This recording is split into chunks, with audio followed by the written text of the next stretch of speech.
Religious OCD, जिसमें भगवान से नाजायज डर लगता है। भगवान का सीधा सीधा मतलब रिलीजियस ओसीडी वालों के लिए बनकर रह गया है, भगवान इज इक्वल टू भय। और ये बात कहीं ना कहीं सत्य भी है।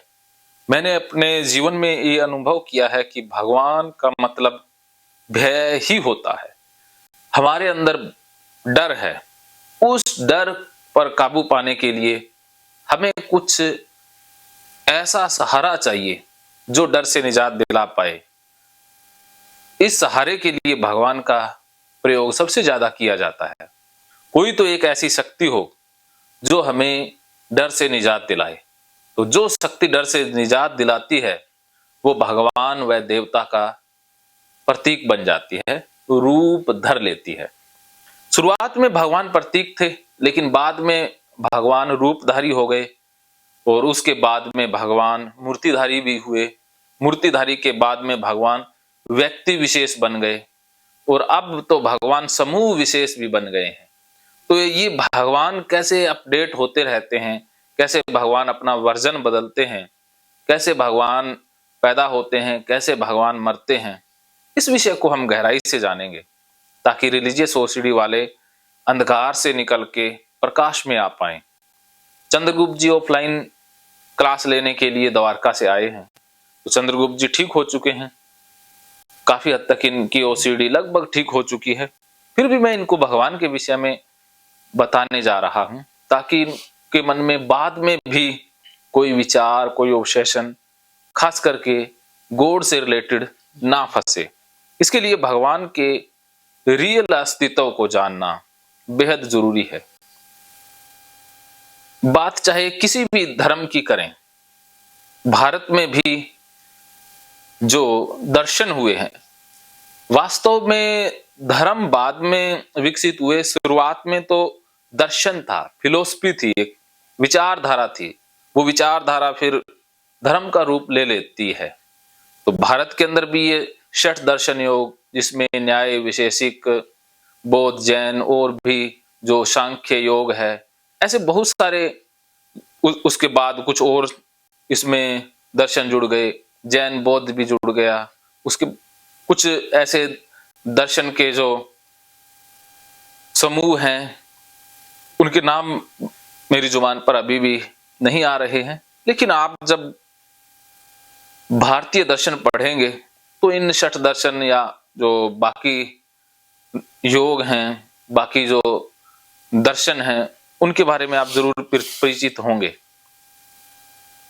बाकी दुनिया के धर्म में या दर्शन में भी ऐसे स्कूल, संप्रदाय या विचारधाराएं पाई जाती हैं, चाहे वो पश्चिम का दर्शन हो, कोई और हो।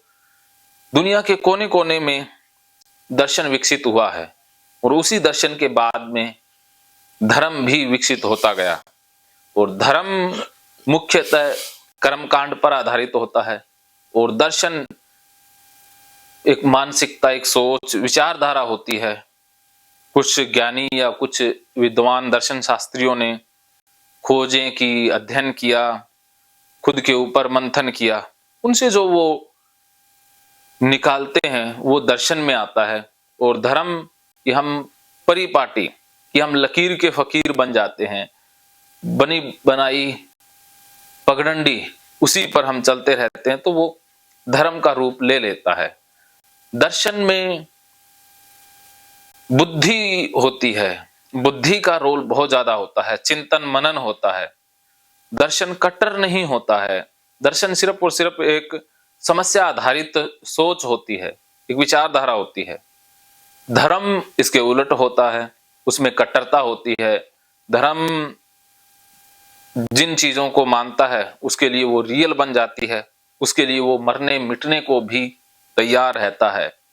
जैसा कि हिंदू मुस्लिम धर्म में देखा जाता है कि इनका आपस में जब बाइकाट हुआ या आपस में तलवारें खींची तो लाखों लोग मौत के घाट उतार दिए गए। तो ये धर्म आपस में मरना भी सिखा देता है कि अपने धर्म के लिए मरना शहादत के बराबर है, स्वर्ग मिलेगा, पता नहीं क्या क्या लालच दिया जाता है। तो धर्म आज हमारी जरूरत नहीं है, व्यक्ति की जरूरत धर्म नहीं रहा है। धर्म सिर्फ और सिर्फ पंडित पुजारी या लालची लोगों की जरूरत रही है। दर्शन हमारे लिए काम की चीज है, जो फिलोसफी है वो काम की चीज है। आप एक विद्यार्थी हैं तो आप दर्शन शास्त्र जरूर पढ़िएगा, उसमें सारी चीजें क्लियर हो जाएंगी। तो कैसे विद्वानों ने अध्ययन किए, कैसे उनकी सोच विकसित हुई। बुक पढ़नी पड़ेगी सर दर्शन शास्त्र? हाँ, दर्शन शास्त्र की किताबें हैं, काफी अच्छी अच्छी किताबें हैं। कौन सी सर? उसमें हरि सिन्हा है, एक हरिचंद्र है, मैं उसका नाम भूल रहा हूँ। उसकी बुक आप अमेजन पे या फ्लिपकार्ट पे सर्च करोगे मिल जाएगी। और बहुत सारे हैं, हमारे राष्ट्रपति जी हुए हैं, श्री राधा कृष्ण सर्वपल्ली जी, वो भी एक अद्भुत दर्शन शास्त्री हैं। और एक दो होंगे बस, ज्यादा और ओशो वगैरह की मत पढ़ना वरना फिर से फंस जाओगे। हाँ जी। तो वो अलग ही किस्म का दर्शन शास्त्री है, वो भारी कर देगा, बहुत ज्यादा ही। हाँ बहुत ज्यादा ही। हाँ जी। उसके दिमाग का कोई अता पता नहीं है, कॉम्प्लिकेटेड माइंड है, उसका हाँ तो उलझाव ज्यादा है। आप क्लियर होने की बजाय उलझते जाओगे, फंस जाएंगे। हाँ फंस जाओगे।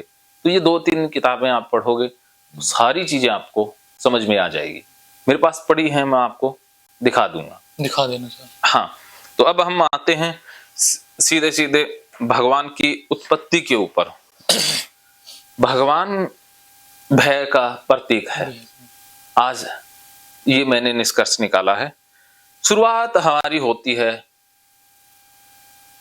कहां से? मनुष्य की शुरुआत से पहले ये धरती बन चुकी थी।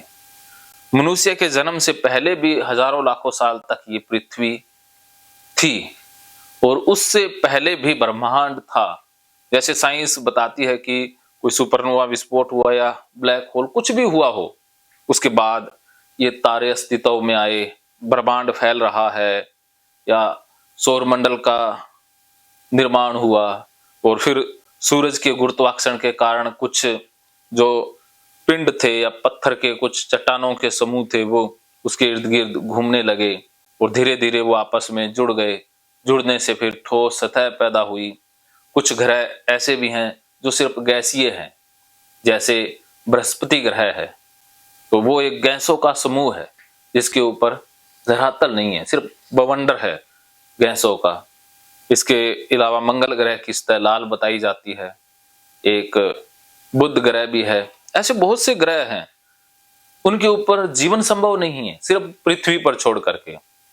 जीवन की उत्पत्ति के लिए एक इन्वायरमेंट की जरूरत होती है, वातावरण की, एक निश्चित अनुपात में तापमान रहे, वहां पर जीव की उत्पत्ति होती है। लेकिन ऐसा भी नहीं है, ये भी एक अंतिम सत्य नहीं है। कुछ जीव ऐसे होते हैं जो हजारों डिग्री सेल्सियस तापमान में भी सर्वाइव कर सकते हैं। कुछ जीव ऐसे होते हैं जो हजारों डिग्री माइनस तापमान पर भी सर्वाइव कर सकते हैं। उसके विषय में अभी रिसर्च चल रही है, वो अभी धीरे धीरे रिसर्च चीज सामने आएंगी। तो हम सीधे सीधे बात कर लेते हैं कि जीव उत्पन्न तभी होगा जब उसे सही इन्वायरमेंट मिलेगा। तो बाकी ग्रहों पर सही इन्वायरमेंट बन नहीं पा रहा है जीव उत्पत्ति के लिए। कुछ ग्रह ऐसे हैं जो सूरज के बहुत नजदीक हैं, तो वहां पर सूरज की किरणें ज्यादा पड़ती हैं, तो इस कारण से वो गर्म ज्यादा है। वहां पर तापमान इतना हजारों डिग्री रहता है कि जीव विकास वहां पर संभव नहीं हो पाया, या पानी वहां पर तरल अवस्था में पाया नहीं जा सकता, वहां बन के उड़ जाता है। तो ऐसी अवस्था में जीव उत्पन्न नहीं हो सकता। और कुछ ग्रह सूरज से इतने ज्यादा दूर हैं कि वो बर्फ से ही ढके रहते हैं, तापमान माइनस में रहता है, तो वहां पर भी जीव पनप नहीं पाते हैं। तो पृथ्वी के आसपास के 1-2 ग्रह हैं जिन पर जीवन की संभावना है, जैसे मंगल सूरज के इस तरफ है। इस तरफ कौन सा ग्रह है मेरे को शायद ध्यान में नहीं आ रहा है। तो वहां पर जीवन की उत्पत्ति के प्रमाण खोजे जा रहे हैं, लेकिन अभी पूरी तरह से कोई प्रमाण मिल नहीं पाया है। हो सकता है कि वहां पर कभी कोई करोड़ों वर्षों पहले जीवन रहा हो, पता नहीं लास्ट की गर्त में क्या छिपा है कोई नहीं जानता, लेकिन मौजूदा समय में यही सत्य है कि पृथ्वी के अलावा बाकी सौर परिवार के किसी ग्रह पर जीवन नहीं पाया जा रहा है। पृथ्वी पर इसलिए पाया गया क्योंकि पृथ्वी ना तो सूरज से ज्यादा दूर है और ना ही सूरज के ज्यादा करीब है। तो इस कारण से यहाँ पर जीवन पनपने की प्रबल संभावनाएं रही। पृथ्वी ग्रह बन गया और जो भी ग्रह है वो ग्रह स्टेबल नहीं होता है, वो घूमते रहते हैं।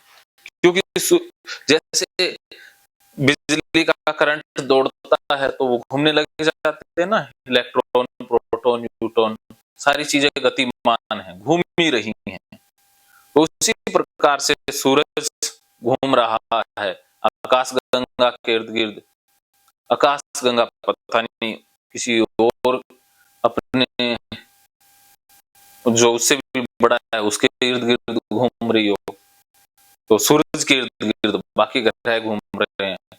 कोई उल्टा घूम रहा है, कोई सीधा घूम रहा है, सबकी अपनी अपनी गतियां हैं।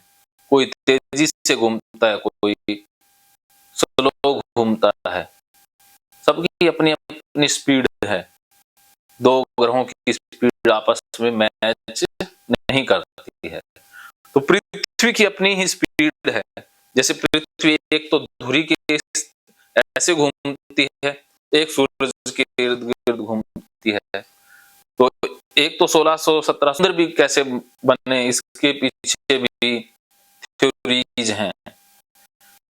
कुछ का मत है कि आकाश से बर्फ के टुकड़े आए, कोई बहुत सी बर्फ की जो चट्टानें हैं वो आकाश में हैं, तो वो सीधी पृथ्वी पर गिरी, तो जब वो पिघली तो वो समुद्र का रूप ले गई।